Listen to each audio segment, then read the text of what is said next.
নমস্কার বন্ধুরা, Annapurna হেসেল with village ফুডে আপনাদের অনেক অনেক স্বাগত। আজ আমি আমাদের বাগানে বড় মানকচু আছে, মানকচু দিয়ে শোল মাছ রান্না করব। কেমনভাবে মান শোল রান্না করি আপনাদের সেটা দেখাবো। খুব ঘরোয়া পদ্ধতিতে রান্না করব, আপনারা দেখতে থাকুন বন্ধুরা। তাহলে আমি মানকচুটা তুলে নেব। কত বড় মানকচুটা হয়েছে দেখুন, বাগানে তো অনেকদিন আগেই চাষ হয়েছিল।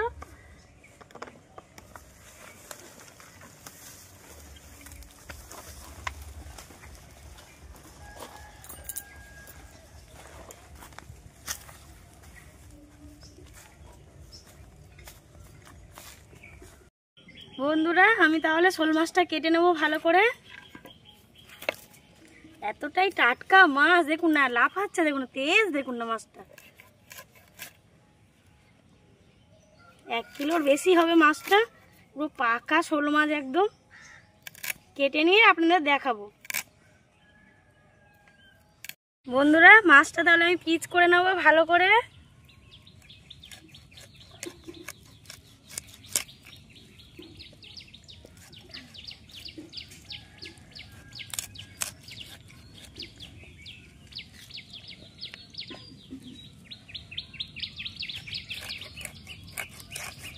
পিচ করে নিলাম, পিচটা ভালো করে নিচ্ছি। ধুয়ে টুয়ে আপনাদের সাথে দেখাবো কেমনভাবে রান্নাটা করব।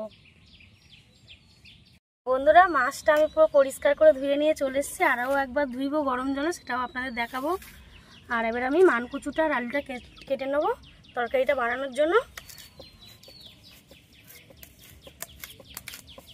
কচুটা দেখুন কত সুন্দর। কচুটা কিন্তু দুভাবে রান্না করে আপনাদের দেখাবো, দুটো রেসিপি করে।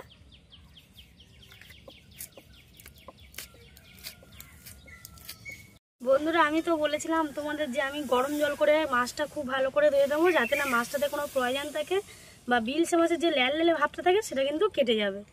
মাছটা খুব ভালো করে আমি রগড়ে ধুয়ে নেবো। আর জলটা ফুটে গেছে, কচুটাও দিয়ে দেবো সিদ্ধ করতে।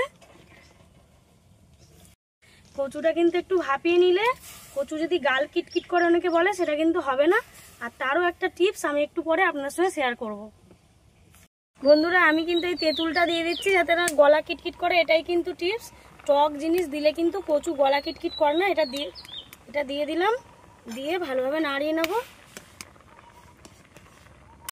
বন্ধুরা মাছটা আমি খুব ভালো করে ভেজে নেবো, তার জন্য কড়াইতে তেলের উপর অল্প একটু লবণ দিয়ে দেবো যাতে না মাছটা জড়িয়ে যায়। তেলটা ভালোভাবে এদিক ওদিক করে নেব।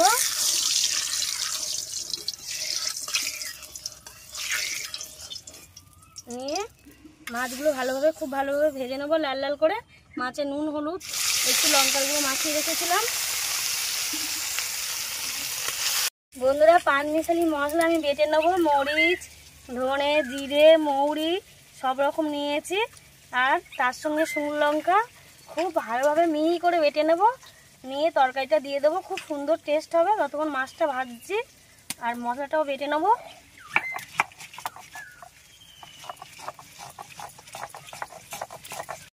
কচুটা ভেজে নেব খুব ভালোভাবে তেলের ওপরে। কচুটা কিন্তু ভেজে নিলে তরকারিটা খুব সুন্দর টেস্ট হয়। কচু ভাজার পর বড়িটাও ভেজে নেব, আলুটাও ভেজে নেব ভালোভাবে।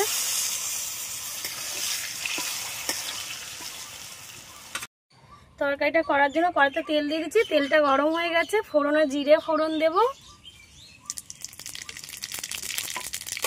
আদা ঘষা দিয়ে দেব, দিয়ে আলুটা দিয়ে দেবো। মশলার মাঝখানে হলুদ দিয়ে দেবো পরিমাণ মতন, লবণ দিয়ে দেবো পরিমাণ মতন। আর যে মশলাটা বাটা পাঁচ মিশালি মশলাটা বেটে রেখেছিলাম ওটা দিয়ে দেবো। দিয়ে এই মশলাটা পুরো চাপা দিয়ে দেবো। দিয়ে অল্প পরিমাণে জল দিয়ে দেবো, দিয়ে ভালো করে চাপা দিয়ে দেবো। খুব আস্তে আস্তে হবে। বন্ধুরা আলুটা খুব সুন্দর করে কষিয়ে নিয়েছি, আলুটা সিদ্ধ হয়ে এসছে। এবারে আমি কচুগুলো আলুর মধ্যে দিয়ে দেবো, দিয়ে নাড়িয়ে চাড়িয়ে খুব সুন্দর করে কষিয়ে নেব। কষিয়ে নিয়ে জলটা দিয়ে দেবো। অল্প পরিমাণে চিনি দিচ্ছি, অল্প একটু চিনি দিলে কিন্তু স্বাদটা খুব সুন্দর আসে। কষাবো আর অল্প অল্প করে জল দেবো। বন্ধুরা এবারে আমি জলটা দিয়ে নেব।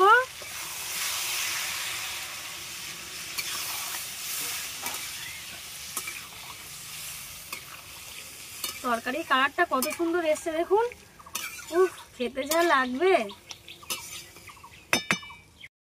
তরকারির ওপরে ঝোল বকবক করে ফুটছে, কচু আলু কিন্তু সিদ্ধ হয়ে গেছে। কিছুক্ষণ ফুটিয়ে নামিয়ে নেব।